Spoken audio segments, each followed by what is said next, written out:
Gracias por acompañarnos. ¿Cómo está usted? Excelente noche. Estamos en otra sesión de Diálogos Judiciales. Este programa que, como ya lo saben, es un esfuerzo conjunto entre el Poder Judicial del Estado de Nuevo León y Canal 28, la televisión inteligente. Estamos muy contentos de estar con ustedes y vamos a hablar el día de hoy de un tema, pues, aparte que es interesante, es un tema, pues, que yo creo va a enriquecer nuestra vida social, va a enriquecer lo que nosotros debemos de hacer para que pues se cumplan las metas que tenemos como sociedad, y este es el lenguaje incluyente o bien el conocimiento de cómo podemos participar en la igualdad de género. Y para ello hemos invitado a nuestra directora de Dirección de Igualdad de Género y Protección a Grupos Vulnerables del Poder Judicial del Estado de Nuevo León, la doctora Mirnaelia García Barrera, a quien le agradezco como siempre que nos acompañe para compartir esos temas que son muy interesantes, doctora, pero a la vez también son muy pues actuales y sobre todo, yo creo que muy importante que los conozcamos porque cada vez nos vamos influenciando más de esta igualdad de género, de esta necesidad de poner a la mujer en el lugar que debe tener dentro de nuestra sociedad, ¿no? Okay, bueno, primeramente, muchísimas gracias. Saludo cordialmente a todas y todos, que es también parte del lenguaje incluyente. Muchísimas gracias, maestro Mauro Zacarías, por la invitación. Gracias a usted. Entonces, muchísimas gracias y de veras, tenemos que saludar a todas y todos. Así es. Entonces, que es también un ejemplo de lo que sería lenguaje incluyente. Fíjese que nosotros yo creo que conocemos este tipo de lenguaje, digo, tal vez de una manera así muy indirecta, pero que empezó a reflexionar un poco sobre eso con el presidente Vicente Fox, ¿se acuerda? Con el famoso chiquillos. Chiquillas y chiquillos. Chiquillos. Y era, mucha gente lo criticaba un poco sobre ese tema, pero realmente él empezó como figura pública a ser una de las primeras que realmente hacía este tipo de diferenciación.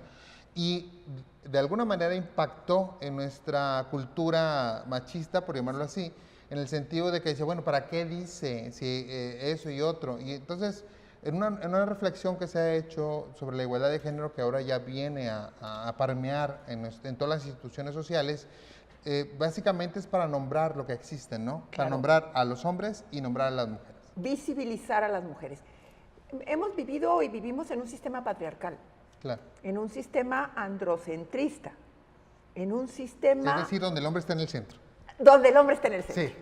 Entonces, pero en el sentido de la Real Academia es hombre, está incluyéndose mujer. Sí. Entonces, y bueno, es aceptable, pero ¿cómo tenemos entonces que visibilizar la existencia de las mujeres y las diferencias de necesidades, de condiciones, de capacidades, etcétera, Claro. con el lenguaje incluyente? Claro. De hecho, había hay una polémica en el sentido de que muchos puristas, por ejemplo, ¿Sí? así, del lenguaje, dicen, no, es que va en contra de la gramática, va en contra de los principios que nos han enseñado en la escuela, decir todos y todas, ¿no? Bueno, etcétera. entonces palabras neutrales. Claro, es ¿Ok? el point. Ajá. Entonces, por ejemplo, En vez de decir, que le Ajá, interrumpa. a ver. En vez de, todo el mundo decía, cuando habla del ser humano, en vez de decir ser humano, dice el hombre, ¿verdad? Sí, y mejor decimos persona. Así es. Entonces, por ejemplo, los estudiantes, el alumno, el alumnado, el estudiantado. Entonces, debemos de ir buscando terminología neutral. Sí. Entonces... Bueno, y volvemos a la pregunta inicial. ¿Para qué? ¿Cuál es la razón? ¿Cuál es la razón de eso? Porque mucha gente se preguntará, bueno, ¿y para qué necesitamos cambiar eso? Para poder visibilizar lo que ya existe. Uh-huh. Entonces, por ejemplo, ¿qué necesidades distintas tenemos las mujeres con los hombres? Para visibilizar estereotipos que se han estado presentando a través de la historia y a través de los espacios, ¿verdad?, de los territorios. Entonces, eso es el lenguaje incluyente, para poder determinar que ambos, tanto hombres y mujeres, somos sujetos de derechos, no objetos. Entonces, si nos incluyen en el centro que es el hombre, se sigue dándole mayor valor a lo masculino. Claro. Y entonces, y por lo tanto, menor valor a lo femenino. Y entonces, en unos roles de género en donde lo masculino está en el ámbito público, lo femenino está en el ámbito privado. Y entonces, ¿qué vale más? Por ejemplo, hombre público, mujer pública. Veamos la diferencia de lo que significa. Nosotros investigamos en un diccionario. Hombre público es una persona importante, una persona exitosa, una persona política, una persona con un ejercicio del poder público o con el ejercicio del poder económico, o sea, una persona exitosa. Importante. Importante. Mujer pública, usted diga. Bueno. Prostituta. Sí, es un estereotipo de una meretriz. ¿Sí? Ajá. Entonces, y fíjense la diferencia, es, por ejemplo, entonces, lenguaje sexista, lenguaje no incluyente, lenguaje diferenciado, basado en una serie de estereotipos en donde determina el deber de ser mujer, el deber de ser hombre, relacionado por un sistema androcentrista en donde el hombre es el centro. Tendríamos que decir el hombre y la mujer. Claro. Ok, entonces, creo que por eso qué importante programas como este, poner a disposición de los y las televidentes, entonces, reflexiones de esta naturaleza. Que empezamos, por ejemplo, a analizar para cuestionarnos qué tan importante es una niña como un niño. Claro. Y bueno, no podemos descuidar, doctora, también el hecho de que efectivamente estamos viviendo en una sociedad machista.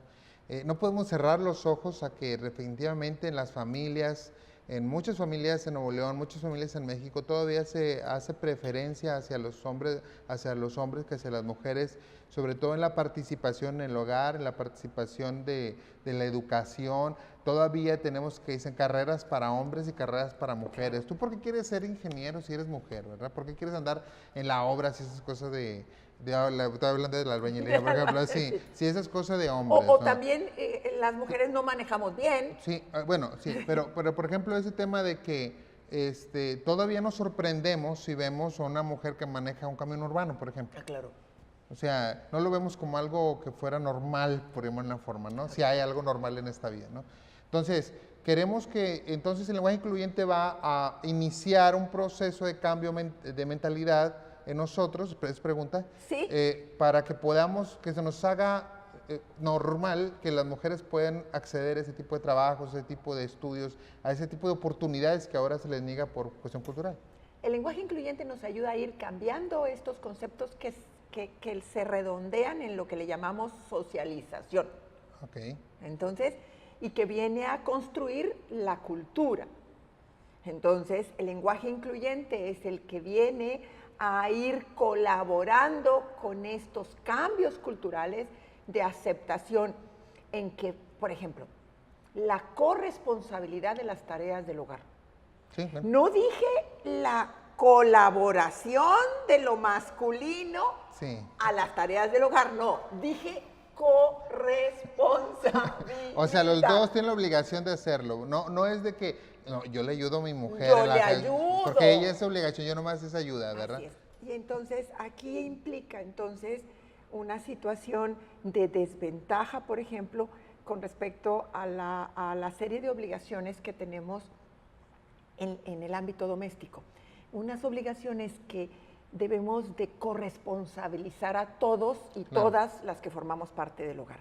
Y aquí empezamos otra vez, todas y todos, o decir todas las personas que integramos una familia o que formamos un hogar.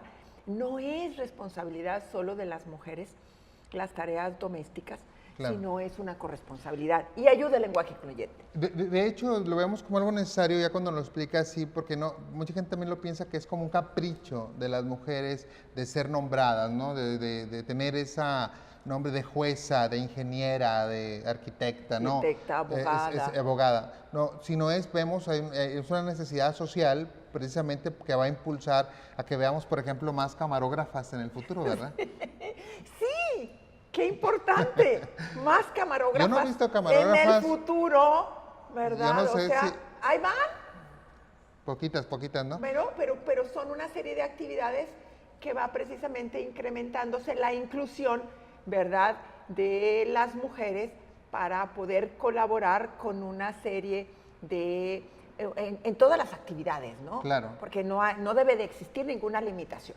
Claro. Ni para mujeres ni para hombres. Porque se parte también de este supuesto, entiendo, es los hombres y las mujeres tenemos las mismas capacidades, las mismas habilidades, a lo mejor diferenciadas de alguna Claro. manera, y por lo tanto, por consecuencia, deberíamos tener las mismas oportunidades para acceder a lo que a lo que somos buenos, a lo que nos gusta, a lo que queremos dedicar nuestra vida, ¿no? Claro, y en un momento dado, esta visibilización, ¿verdad?, con la perspectiva de género nos ayuda a poder analizar estas diferencias. Primero que somos ambos sujetos de derechos, ambos, Claro, en las claro, mismas claro. condiciones. El artículo 4 constitucional es muy claro, hombre y mujer somos iguales ante la ley, pero existen diferencias, entonces, y que hay que visibilizarlas, pero en igualdad de reconocimiento como ambos sujetos de derechos. Antes de irnos al corte, una pregunta que me parece también muy indispensable en este tema es, considero yo, o cómo lo ve usted, Sí. que el lenguaje incluyente realmente está fuera del feminismo, o sea, no tiene mucha relación con el feminismo, es básicamente una necesidad social, como ya lo dijimos, de visibilizar los derechos de las mujeres, pero esto realmente, a lo mejor es un tema que el feminismo está buscando, pero también es un tema que los hombres deben de buscar, por ejemplo, para nuestras hijas, para nuestras esposas, para nuestras hermanas, ¿no? Tendremos que hablar que no confundamos qué significa el feminismo. Antes pensábamos que el feminismo era aquella lucha extrema, agresiva, en Sí, contra de los revanchista. hombres, revanchista. No, el feminismo ya tiene otra concepción. Y esto ha quedado muy claro a partir del 2014, en donde hay una campaña muy bonita, en donde la madrina es Emma Watson, que es He for She. Ellos por ellas. Ajá. Y entonces aquí es todas y todos vamos a luchar por el feminismo y todas y todos vamos a luchar por una nueva masculinidad. Entonces, un nuevo feminismo, una nueva masculinidad. Sí. Basados, entonces ahí es donde en el nuevo feminismo yo creo que el lenguaje incluyente es un brazo, Claro. es una herramienta más, pero no en ese feminismo extremo, no. En este feminismo en donde está basado precisamente en el respeto, en continuar la lucha por lo que no se ha logrado, Claro. ¿ok? Pero otra vez, iguales. Muy bien, y de hecho es importante que consideremos que esto es algo que ya también se exige en muchas actividades profesionales, donde, por ejemplo, los servidores públicos estamos obligados ya incluso a juzgar con perspectiva de género, Sí. a hablar con lenguaje incluyente, a no diferenciar a no discriminar por cuestiones de sexo Así es. o de orientación de género, etcétera, o Así es. orientaciones sexuales, demás. O identidad de género. O de identidad de género, perdón. Y creo que también a ustedes, como nuestro público, deben de empezar a considerar esas posibilidades para que en la familia, que es yo creo que la escuela más importante que tenemos, podamos también empezar a hacer esos cambios que de verdad ocupa nuestra sociedad. Si me permite, doctora, vamos a hacer un pequeño corte aquí en Diálogos Judiciales. Les recuerdo, como siempre, la página del Poder Judicial del Estado de Nuevo León, www.pjenl.gov.mx, o en cualquier buscador ponga usted Poder Judicial del Estado de Nuevo León y encontrará esta página. También le pedimos que busque en el tribunal.org, donde también tenemos muchos temas de actualidad para usted, a modo de revista, a modo de videos, que pueden también serle útiles para tener el tema de conversación o para conocer aún más de lo que hacemos aquí en el Poder Judicial del Estado. Volvemos con ustedes aquí a Diálogos Judiciales.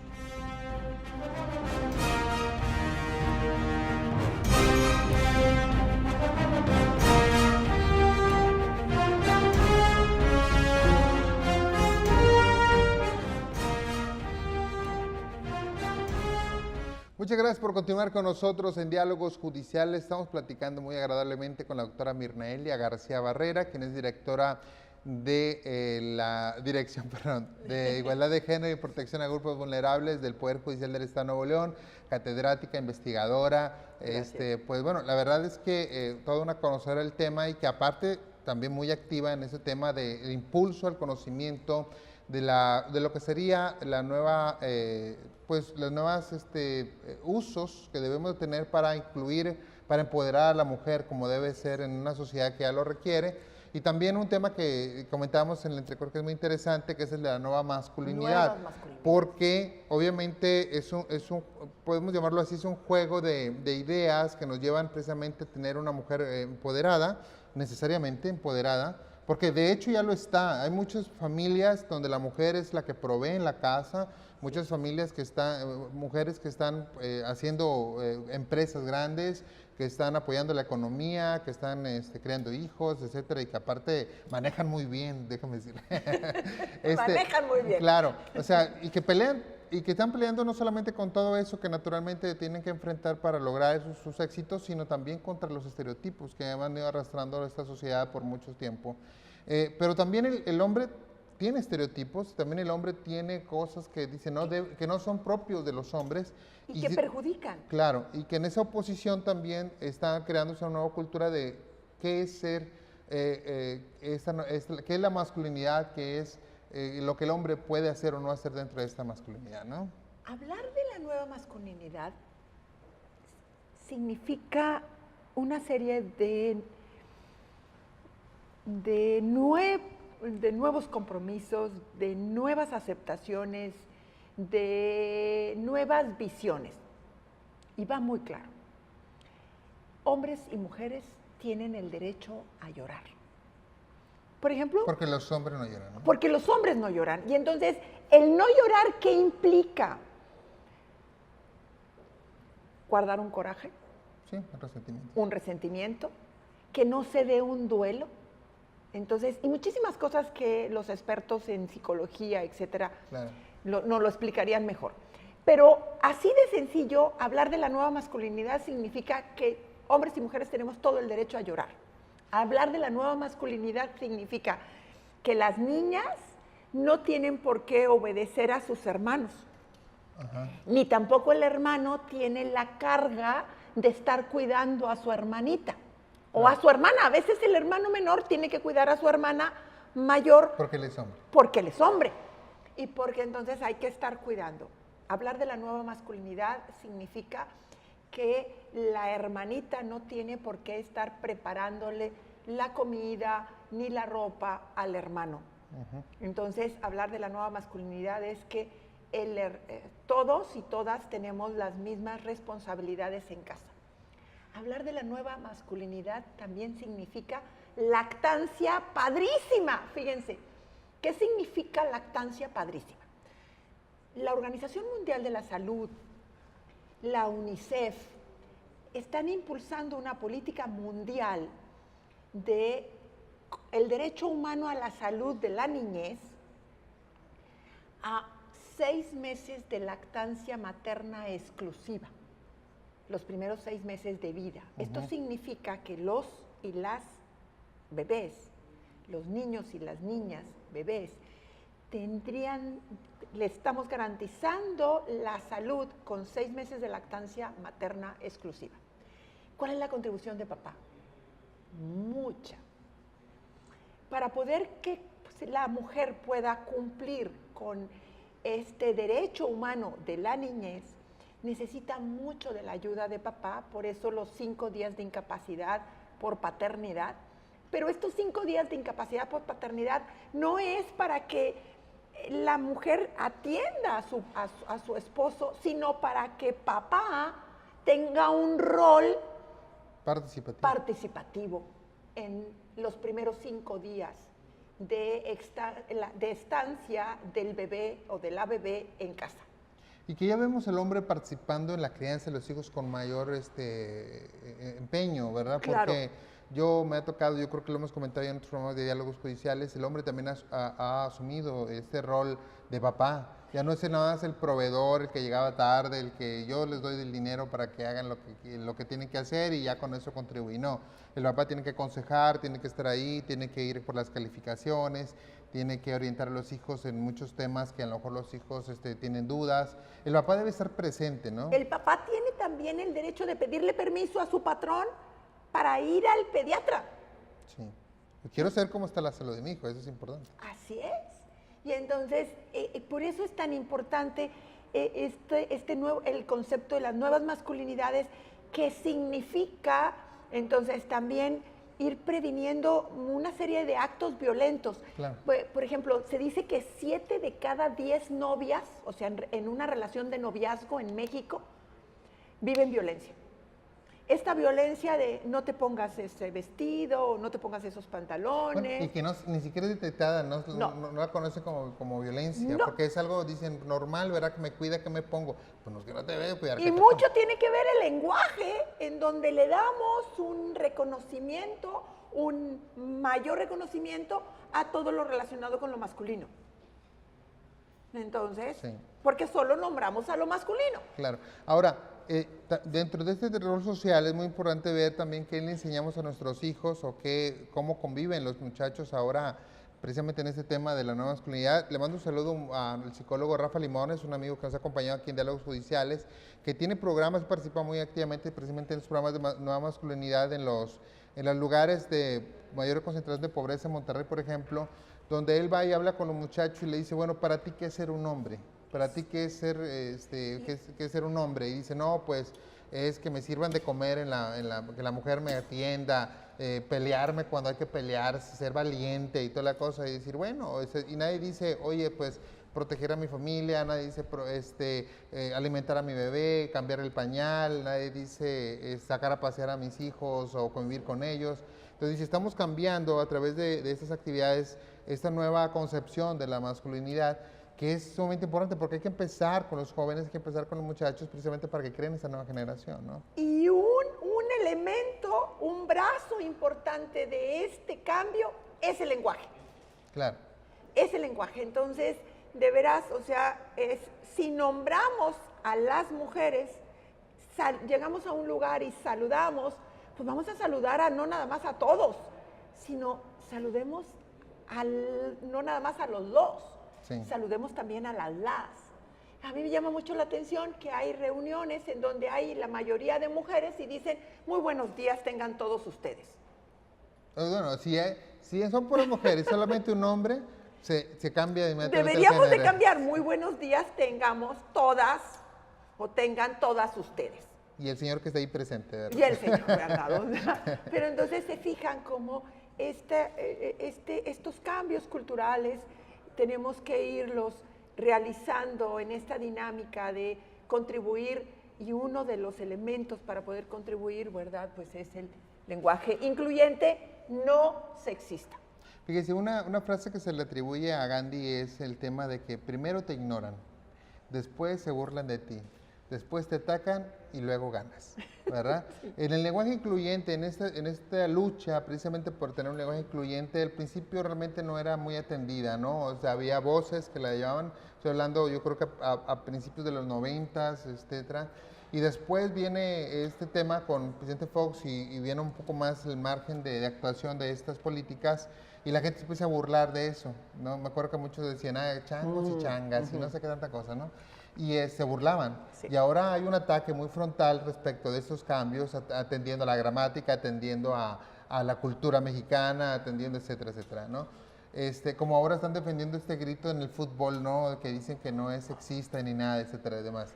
Pero que es ofensivo. Que es ofensivo, bueno, pero lo defienden porque es cultural y no sé qué, pero ya hay un ataque frontal. Entonces, ya lo que sigue es precisamente que todo el mundo, digamos, hay que trabajar en esto, hay que hacerlo y que realmente construyamos esta nueva cultura, doctora, ¿no? Creo que vale la pena y quiero aprovechar aquí para comentarles, el Instituto Nacional de Mujeres ha publicado invitamos... Ahí está, miren, aquí está. Manual de comunicación no sexista, hacia un lenguaje incluyente. Hacia un lenguaje incluyente. manual de comunicación no sexista hacia un lenguaje incluyente. Creo que vale la pena poder decir, hay literatura de este tema, sí. Hay mucha. Una de ellas sería esta, invitar también a las y los televidentes que pudieran tener contacto. Y aquí aprovechamos, claro. ¿verdad? Aquí aprovechamos la revista de igualdad.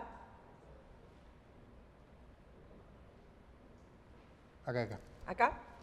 ¿Tenemos ya 2 números? Sí, esta es la revista Igualdad de Género y Protección a Grupos Vulnerables. Es una revista que tiene el contenido precisamente de todos estos temas que hemos estado refiriendo para que los conozcamos más y que lo pueden encontrar así en escrito, pero para todo el mundo lo pueden encontrar en la página del Tribunal Superior de Justicia, www.pjnl.gov.mx, o cualquier buscador, ya saben, Poder Judicial del Estado de Nuevo León. Lo pueden encontrar en PDF completamente gratis y realmente son temas muy, muy interesantes. Sí. Y de fácil lectura, debo decirlo. Y de fácil lectura. Sí, para que todos podamos llegar a ellos, ¿no?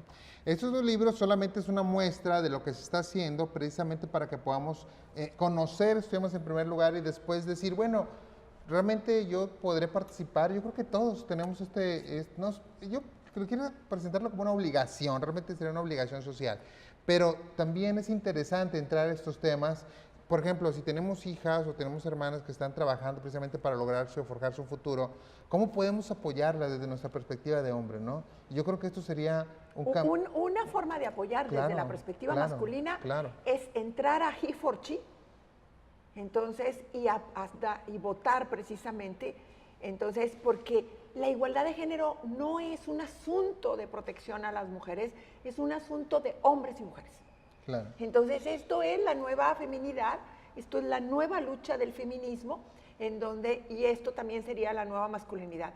Y vuelvo a decir, una de esas herramientas es el lenguaje incluyente. Entonces, apoyemos la campaña de la ONU, claro. en donde en la lucha por la igualdad de género hemos invitado a la mitad del mundo, o sea, invitamos a los hombres, a los niños y a los hombres a que vamos a unirnos para el reconocimiento de los derechos de toda persona. Lenguaje incluyente, de toda persona. Usted hablaba en entrecorte precisamente de lo importante que son los medios de comunicación precisamente para transmitir estas ideas, y por eso aprovechamos esta gran oportunidad que nos da nuestro canal estatal, Canal 28 Televisión Inteligente, para transmitir ese tipo de datos. Pueden encontrar He4She en Twitter, también lo pueden encontrar en Facebook, sí. Tiene muchísimas, pueden encontrar ahí videos de Emma Watson, sí. que es un aliciente más para que busquen estos temas. Y la verdad es que son temas muy interesantes y que creo que tienen pequeñas cosas que podemos hacer todos cada día de nuestra vida para mejorar esos temas. Un mensaje ya para finalizar este tema que no se agota, simplemente lo dejamos como invitación para que todos podamos conocerlo, doctora. Yo quiero invitar a todos y a todas a que reflexionemos. ¿Cuáles son estos estereotipos o roles de género que estoy visibilizando que discriminan a las personas? Esta forma, fíjense bien, lo que no se nombra no existe. Si no nombramos a las mujeres, si no nombramos a las, entonces lo que estamos propiciando es la invisibilidad de un grupo de personas que integramos la sociedad. Entonces, utilicemos lenguaje incluyente. Este es un programa conjunto entre el Poder Judicial del Estado de Nuevo León y Canal 28, la televisión inteligente. Muchas gracias por acompañarnos. Vamos a seguir platicando de un tema muy interesante. Está con nosotros de nueva cuenta la doctora Mirnaelia García Barrera, quien es directora de la Unidad de Igualdad de Género y Protección a Grupos Vulnerables del Poder Judicial del Estado de Nuevo León. Muchas gracias, doctora, por acompañarnos. Gracias por invitarme. Y bueno, el día de hoy vamos a hablar sobre el tema de protección a grupos vulnerables, o sobre todo, ¿qué es un grupo vulnerable? Vamos a platicar un poco sobre este tema porque está dentro de las funciones que tiene la doctora precisamente dentro del Poder Judicial del Estado de Nuevo León. Ella también es catedrática, investigadora de distintas universidades aquí en Nuevo León. Y bueno, le agradecemos de nueva cuenta que esté con nosotros porque este tema es un tema que muchos escuchamos, doctora. Es un tema que muchos escuchan en la radio, en la televisión, grupo vulnerable, pero realmente yo considero que tenemos muy poca información de lo que es un grupo vulnerable y cuáles son estos esfuerzos que se están haciendo para detectar esos vulnerables y apoyarlos precisamente para que no sean, ahora sí, vulnerables, ¿verdad? Pero antes de empezar, quiero decirles a todos ustedes que estamos tenemos mucha información en nuestra página de YouTube, tenemos videos de diálogos judiciales que ustedes pueden contactar, programas con la doctora Mirna sobre otros temas también muy interesantes. Tenemos en nuestra página de Facebook, pueden buscar el Poder Judicial del Estado de Nuevo León, tenemos Twitter y también tenemos, pues, obviamente nuestra página electrónica www.pjnl.gov.mx, donde pueden encontrar toda la información del Poder Judicial del Estado de Nuevo León para que vean por todo lo que hacemos y también para recibir sus sugerencias. Muy bien, entonces continuamos, doctora. ¿Qué es un grupo vulnerable? Un grupo vulnerable es aquel conjunto de personas que se unen con alguna categoría sospechosa. La categoría sospechosa son rasgos de la persona que no te puedes desprender de ella y que por lo tanto te discrimina. Ejemplos. Sí, ejemplo. Yo creo que un ejemplo va a quedar más claro. Ajá, ejemplos. Edad. Los grupos vulnerables por la edad son los menores de edad y las personas adultas mayores. Entonces es menor de 18 años, que puede ser el último minuto, y la Corte así lo ha determinado, nuestra Suprema Corte de Justicia, y mayor de 60 años, y que por lo tanto son grupos vulnerables. Y son categorías sospechosas porque se sospecha, entiendo, eso lo entiendo yo, Ajá. que pueden estar en un estado de vulnerabilidad, es decir, pueden ser susceptibles de ser abusados de sus derechos. Y discriminadas. Y discriminados. Digo, entonces, es claro que no todos los menores, que no todos los adultos mayores por lo pronto, son todos vulnerables. los menores, no todos. Sí. Todos los menores son vulnerables, todos los adultos mayores son vulnerables. Las mujeres no es un grupo vulnerable. Las mujeres, algunas mujeres están o estamos en estado de vulnerabilidad. Expliquemos. O sea, las mujeres empoderadas, las mujeres trabajadoras, aquellas que no son discriminadas. Entonces, algunas mujeres se encuentran en este estado de vulnerabilidad como aquellas mujeres víctimas de violencia. Sí. Entonces, pero las mujeres... Las mujeres no es grupo vulnerable en general. En general. Muy bien, eso es muy importante. Es muy importante. Algunas mujeres en estado de vulnerabilidad. Esas categorías sospechosas pueden copresentarse. Por ejemplo, una mujer indígena, migrante, menor de edad, ¿sí? Sí, claro. Y víctima de violencia. Vulnerabilidad sobre vulnerabilidad sobre vulnerabilidad. Entonces es indígena y entonces por lo tanto no conoce la lengua. El idioma español no es su lengua de origen materna. Es una desventaja clara con respecto a las otras personas. Sí. Puede conocer el idioma, pero no es lo mismo. Entonces está en una desventaja clara. Sí. Entonces, migrante, y dicen, voluntariamente quisimos trasladarnos, salir de nuestro lugar de origen y voluntariamente nos estamos trasladando. No es así, porque lo estamos haciendo por una serie de circunstancias que se presentan. Y aparte de una manera no reglamentada, de tal manera que su país o los representantes de su país no saben que están en México, por ejemplo. Por ejemplo. Entonces, y fíjense bien, entonces, estamos hablando de todas estas categorías sospechosas. Pero volvamos, dijimos primero edad. La mujer, pero en estados que se puedan presentar. Pero los LGBTI, sí. Los grupos lesbianas, gay, transvesti, transexual, transgénero e intersexuales. Entonces, las personas migrantes, las personas con discapacidad, ¿sí? Que es visiblemente, ¿verdad? O sea, entonces son grupos vulnerables, las personas privadas de su libertad, ¿verdad? O sea, porque bueno, a razón de una consecuencia jurídica en este caso. Y estamos hablando de los que están en prisión, por ejemplo. Ahí también hay un grupo vulnerable de los niños, de las mujeres privadas de su libertad, entonces son niños invisibles. Claro, de hecho ha salido alguna noticia respecto de estos niños que viven en las prisiones, ¿no? Ajá. Y que no deberían de estar, hasta qué edad deben de estar, etcétera. Por ejemplo, los LGBTI, las mujeres y los hombres transgénero o transexuales, que hay mucho que también preguntar, ¿a qué baño van? Sí, bueno, eso es un tema, ¿no? ¿A qué baño van?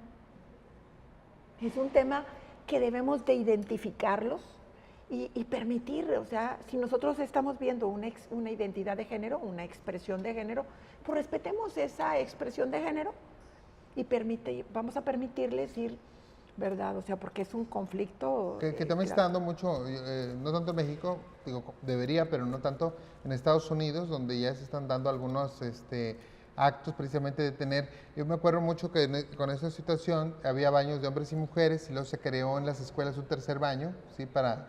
Pero también protestaron por eso, porque decían, ¿por qué vamos a tener un tercer baño? Entonces, realmente no es una cuestión sencilla, ¿verdad? Lo que yo quiero volver un poquito es en la cuestión, bueno, identificamos los grupos vulnerables, sabemos cuáles son, sabemos quiénes, en este caso, por ejemplo, los adultos mayores, pero ¿qué es lo que provoca una vez que identificamos estos grupos vulnerables? ¿Qué obligaciones tiene el Estado o tenemos nosotros como ciudadanos una vez que estamos conviviendo con estas personas? Por ejemplo, atención diferenciada. Entonces, para las personas con discapacidad motriz, necesitamos todas las instituciones públicas y privadas, accesibilidad, por ejemplo. Entonces, hay edificios en donde no hay accesibilidad. Claro. Hay lugares en donde no hay accesibilidad para las personas invidentes, privadas de la visión. Así es. Personas con discapacidad. Para las personas LGBTI, el reconocimiento pleno de sus derechos, cumpliendo con lo que le llamamos el Derecho Internacional de los Derechos Humanos.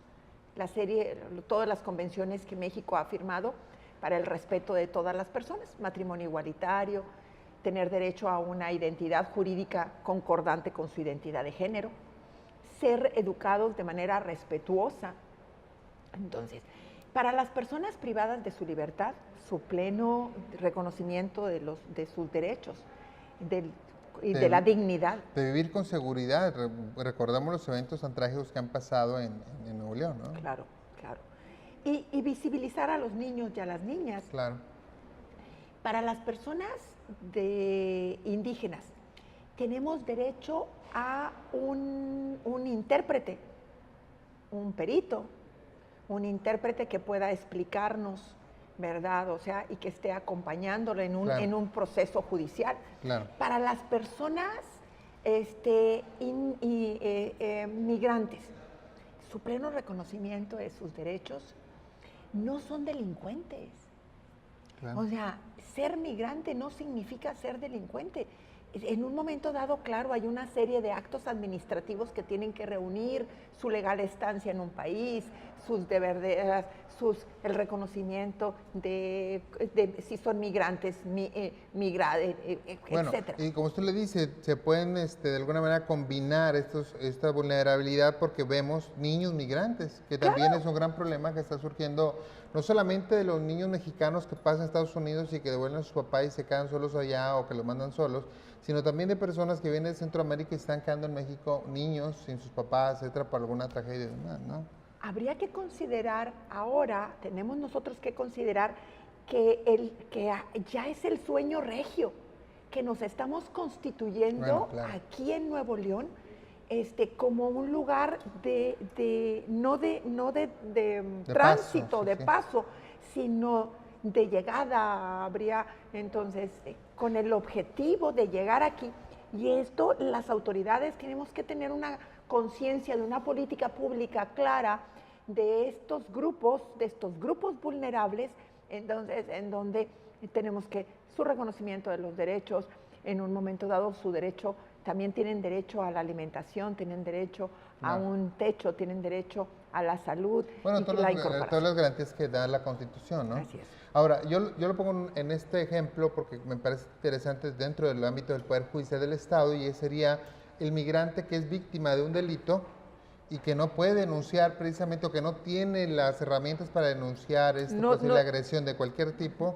y por ese estado de vulnerabilidad que se encuentra. Entonces el Estado debe garantizar, en este caso Que a entiendo, pesar, así es, que a pesar de estar en esta situación pudiera acceder a los tribunales o a alguna institución que pudiera ayudarle como víctima de un delito, ¿no? claro, ahora en el nuevo sistema penal acusatorio tenemos el reconocimiento del abogado de la víctima, Sí, claro. o sea, como parte del proceso, que es algo que también hay que fomentar este cambio cultural, entonces, y tendría derecho a un abogado Claro. de la víctima. Claro.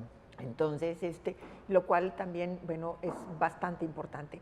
Entonces, si nos centramos, por ejemplo, en el grupo vulnerable de las personas con discapacidad, pueden ser sujetas activas de delito o sujetos pasivos de delitos. Y entonces, y también las personas con discapacidad tienen que estar siempre acompañadas, ¿verdad? ¿De quién? Por ejemplo, de la Procuraduría de la Defensa de las Personas con Discapacidad, que es una dependencia del DIF de nuestro Estado, entonces, quien tendría que estar vigilando. Y luego, bueno, todo lo que implica la responsabilidad del abandono de una persona con discapacidad, entonces, que, bueno, se constituye en un delito. Vamos a hablar, si me parece, para hacer un corte, doctora, del tema amplio en todo de la discriminación, Perfecto. porque creo que es un tema incluso independiente que podemos comentar para todos ustedes. Recuerde que en Diálogos Judiciales nos preocupa mucho que usted tenga herramientas precisamente para cumplir sus responsabilidades dentro de la sociedad en la cual vivimos, y precisamente estamos tomando estos temas que consideramos son importantes y que le pueden ayudar a ese fin, pero cualquier tema que usted considere que pueda ser útil para nosotros, para usted mismo, se lo puede mandar a eneltribunal.org, esta página que hemos creado para difundir estos programas, o a través de nuestras redes sociales, en Facebook, en Twitter, donde nos busca como Poder Judicial del Estado de Nuevo León. Ahí estaremos muy atentos para atenderlo y para que nos comente cuáles son los temas que quiere que tengamos aquí en Diálogos Judiciales. Vamos a hacer un pequeño corte y volvemos con ustedes.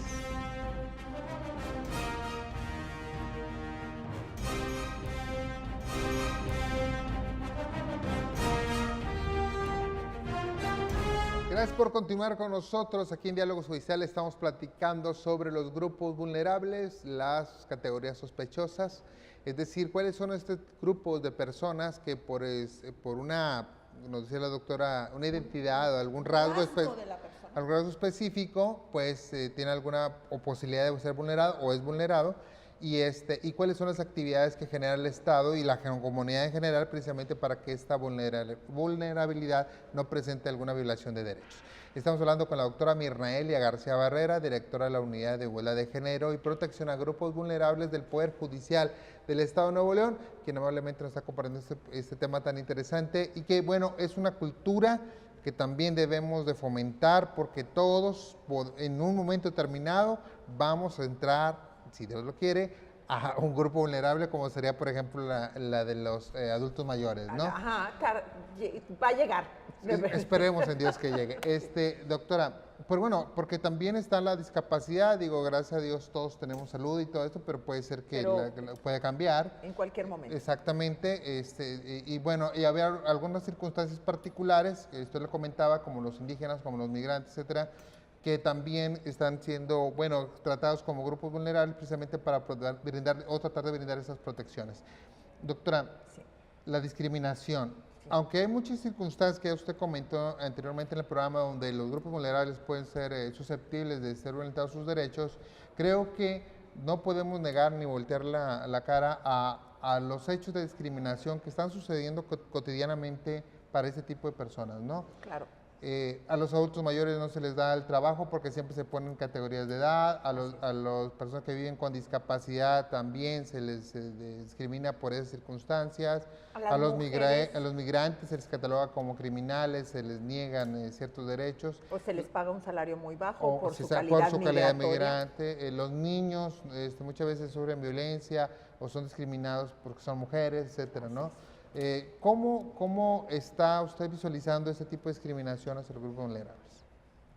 Bueno, tenemos una serie de obligaciones a raíz de unas sentencias de la Corte Interamericana de Derechos Humanos, por ejemplo, la sentencia Campo Algodonero, sí.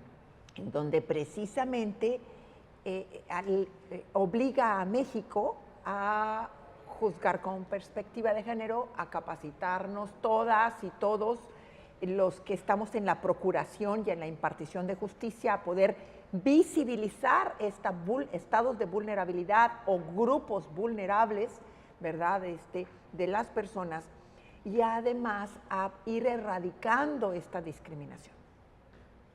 Para esto entonces tenemos que tener una ley para poder erradicar la discriminación. ¿Qué es la discriminación? Práctica cotidiana de verdad, o sea, una práctica cotidiana en donde menospreciamos a las personas, Claro. que la propiciamos inconsciente o conscientemente. Entonces, pero fíjense bien, la generamos o la recibimos. ¿Por qué? Porque somos mujeres, porque somos indígenas, porque somos migrantes, porque somos de la tercera edad, porque eres menor de edad. Y quiero decir, permítame que trate de comentar ese tema acá. Dice usted, la generamos, pero no solamente la generamos porque nosotros la provocamos, sino la generamos también porque omitimos. Okay. ¿Con acciones o con omisiones? Sí, porque muchos dicen, yo no digo nada sobre, yo no les hago nada, pero permites que se haga, que también es algo muy importante, ¿no? Qué bueno que lo comentamos porque es algo que es importante de poder visibilizar y poder, que decíamos, el estado de vulnerabilidad de las mujeres, aquella mujer que puede también pasar con los hombres, pero que el porcentaje mayor es de las mujeres, lo comentamos en el programa anterior, 7 de cada 10 novias viven violencia en el noviazgo que debe de ser maravilloso, en donde nos estamos conociendo, no te dejan ser, te limitan, etcétera. Entonces, estas discriminaciones para los LGBTI, que es algo que nos observan en el mundo, claro. O sea, permitir el matrimonio igualitario, permitir que se constituyan en familia, entonces permitirlo o no permitirlo, o cuestiones un poco más básicas, aunque esto también son derechos que están reconocidos por la Constitución, incluso por interpretaciones de la Suprema Corte de Justicia, incluso los más básicos, no precisamente a discriminar a las personas transgénero, transexuales o travestis simplemente por el hecho de tener esta orientación o esta identidad. Así es. Y yo creo que lo vivimos muy claramente, cómo les gritan en la calle, cómo los agreden, cómo no les permiten la entrada a ciertos lugares.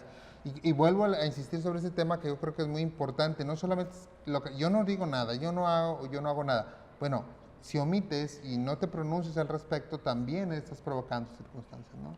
Qué bueno que tomamos este tema. Hay un Sistema Nacional de Protección a Niñas y Niños y Adolescentes.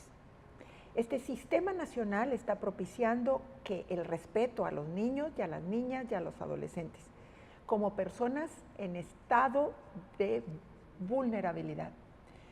Hay niñas y niños que están educados de manera respetuosa y que están diciendo ya que viven disforia de género, o sea, que significa que el género que tiene identificado su cerebro no coincide con el cuerpo, o lo diría de manera muy coloquial, de manera respetuosa, pero muy coloquial, lo que está entre las piernas.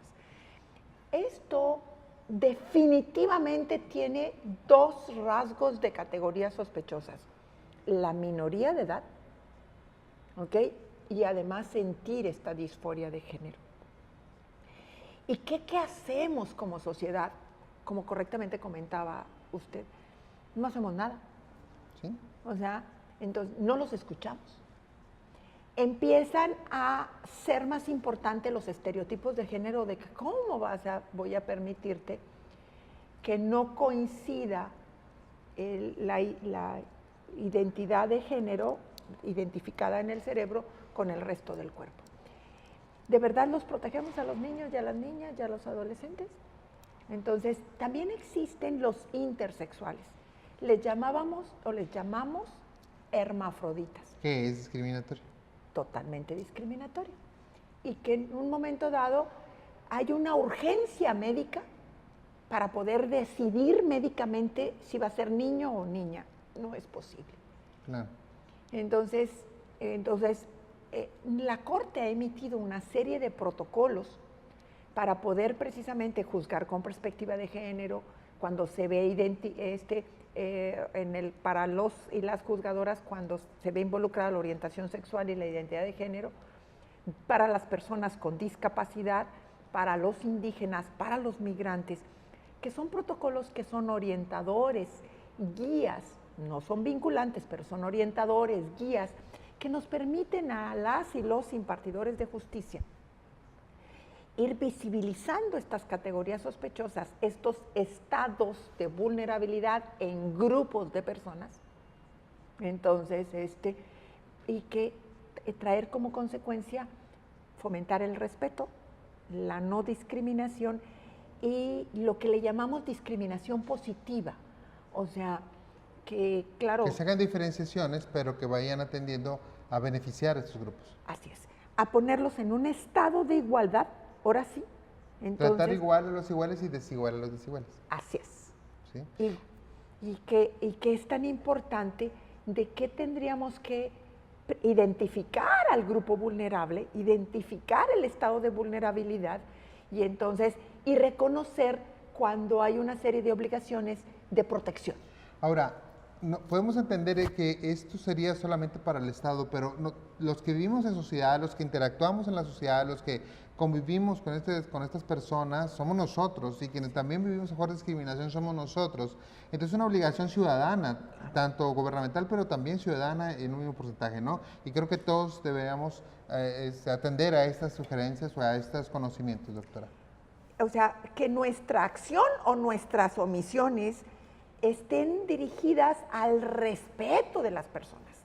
Y fíjense bien, de toda persona, porque todas y todos somos personas, sujetos de derechos, pero que nos encontramos en un estado de vulnerabilidad y que por eso hay que tener esta protección, hasta poder, por ejemplo, las mujeres víctimas de violencia, hasta empoderarlas. Claro. ¿Ok? Porque luego después, bueno, la violencia de género entran en un círculo vicioso y que en un momento dado es algo que no se entiende. Entonces, por eso el estado de vulnerabilidad. Muchísimas gracias. La verdad es que es un tema muy interesante que invitamos a todos a conocer un poco más. Lo pueden hacer a través precisamente del micrositio de la Unidad de Igualdad de Género y Protección a Grupos Vulnerables, que se encuentra en la página del Tribunal Superior de Justicia. En cualquier buscador ponga usted Poder Judicial de Nuevo León y encontrará esta página que tiene este micrositio muy interesante con muchas notas al respecto. Y también lo invitamos a conocer obviamente más de la Comisión Nacional para la Prevención de la Discriminación, en la CONAPRED, que puede encontrar pues, en la página de esta, póngale el buscador CONAPRED y encontrará estos artículos, esos conocimientos que pueden incluso los niños también visualizar, ¿no? En una página muy interesante. Le agradecemos mucho que nos haya acompañado a este programa de Diálogos Judiciales. Muchas gracias, doctora Mirnaelia García Barrera, por esta oportunidad. Gracias. Pero sobre todo, muchas gracias a usted que hace posible este programa. Lo invitamos a la próxima sesión. Muchas gracias.